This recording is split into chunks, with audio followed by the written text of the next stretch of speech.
So in the acute stage, meaning like right after you get concussed, people will typically report feeling very fatigued within the first few hours after injury. And anyone who's ever been around an athlete or somebody else who's had a concussion will often report or notice that their athletes feel very tired, or they feel very tired after concussion, and all they want to do is sleep.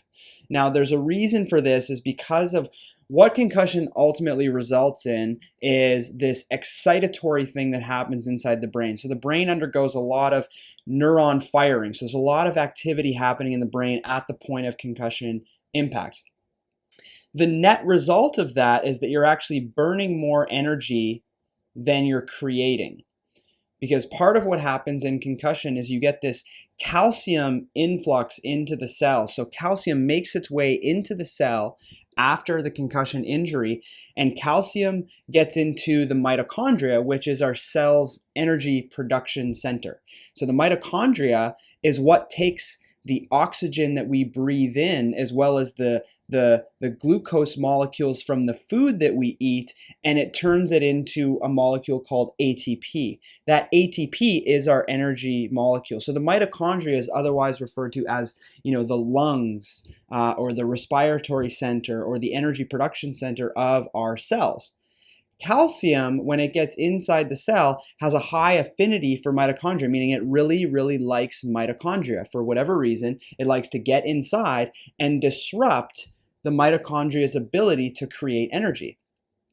So after a concussion, you have this big excitatory phase, all these brain cells firing all at the same time, which is burning a lot of energy. But at the same time, you have calcium coming into those cells and disrupting their ability to make more energy. So now what you have is an energy mismatch. You're burning more energy than you're creating, and so you're going to start to feel very fatigued and tired. So that's in the acute phase. There's kind of a physiologic reason why people might feel tired. So what can you do about this? Well, the original idea was to rest, right? Anything you do that's burning energy is potentially detrimental to you, so you want to do everything you can to conserve energy. And this became the idea behind rest, right? Take 2 weeks off work, sit in a dark room, don't even expose yourself to light, because that will stimulate neurons firing and that will burn more energy, and so on and so on and so on. What we've realized now is that although that may be helpful in the very, very short term, within the first 24 to 48 hours, it actually becomes detrimental to you in the long run. Due to things like physical deconditioning and blood flow impairments and that type of thing. So the recommendation is still to kind of rest a little bit in the initial stages, but not complete absolute rest. It's more like take it easy, but still keep somewhat active in terms of like going for walks and things like that, but don't necessarily go out and go full bore with, full exercise routines or anything like that. All right. So what seems to be with rest is that in the short term, it may have some benefit, but in the long term, it's actually really, really detrimental for your recovery. So there's really a balance here. Okay. So I want to get that point across. What else can you do? Well, the next thing is exercise. Well, wait a minute. I thought you just said that exercise could be detrimental if you're burning energy. Well, here's the thing. This is an interesting one because it's one of those things, exercise, although it does burn energy while you're exercising, in the long run, it actually leads to having more energy. So as you get in more shape, you end up having more energy rather than less energy. So although it may burn energy initially, it actually creates more energy in the long term. So similar to how rest is, short-term gain for long-term loss, exercise might be short-term loss for long-term gain. So you might have some short-term negative consequences such as, fatigue and maybe some soreness. However, in the long term, it's going to be very beneficial to your outcome. The problem here with exercise is we don't know how much or how hard to exercise, especially in the first early days after concussion injury. So Recent research has been done showing that exercise, even early on in the recovery, is actually beneficial to your recovery. It can speed your recovery up.